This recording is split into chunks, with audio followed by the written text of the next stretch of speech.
Greetings. My name is Simbwala, and I love telling stories. And the story that's churning up inside of me to tell is about changing my name. Often when I introduce myself, I'm Simbwala, people go, wow, what a name. They have many questions, where does it come from? What does it mean? How do you say it? Could you say it again? I'll never get it. When I was born, my mother named me Regina Lynn. At that time, my father was really sick. He had contracted tuberculosis. He was in the military. And so there would be times when he was strong and healthy, like from the time my older brother was 6 months old, and my older brother was 8 years older than me. Our father had been in the VA hospital. So from the time he was 6 until I was born, there would be good times. And Ezel, that was his name, Ezel Butler. He would be stronger, he would be healthier, and he would come. And in one of those visits, I was conceived. Now, being Regina was tough for me as I grew up older, got older.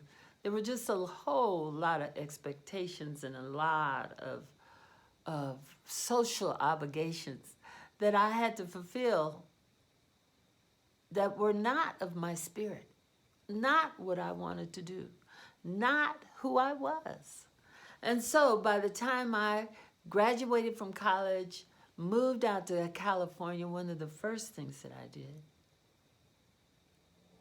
was to begin to go on this journey of changing my name.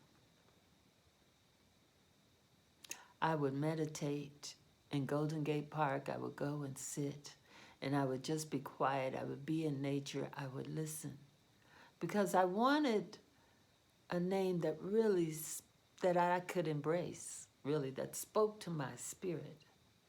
And it was in a dream during this time, and when I heard the sounds, and it was like musical, it was melodic, it was Simwala, Simwala. And when I woke up that next day, I was so excited. I went to my spiritual mentor and I said to him, help me.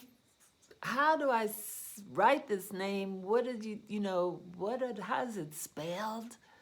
And he helped me. He did. And together we sat and really listened. And I shared what I heard. And that's when we came up with Simbwala. I feel this is my spirit name. It speaks so much to who I am, without the social pressures that were put on me as a young person, without having to be somebody that did things in a certain way. My spirit that gets to fly free, that loves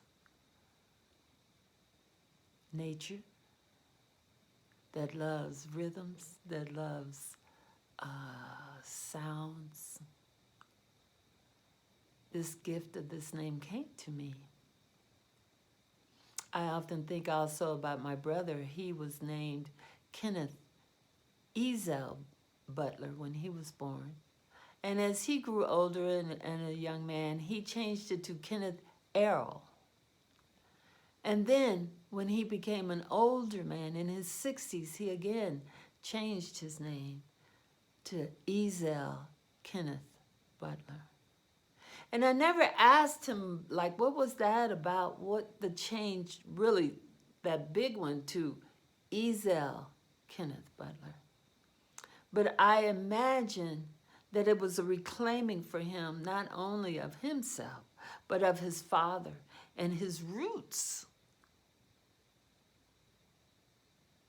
amazing, isn't it? When we think about the meaning of a name and how it touches us, and does it speak to us? I think that many parents do really well. There was a time when it was a whole process around the naming of the baby, right? And there was time that went into it, and I believe probably the village went into it as well, because you could see what the gifts were of this child. Names are really important. Thank you. Take good care.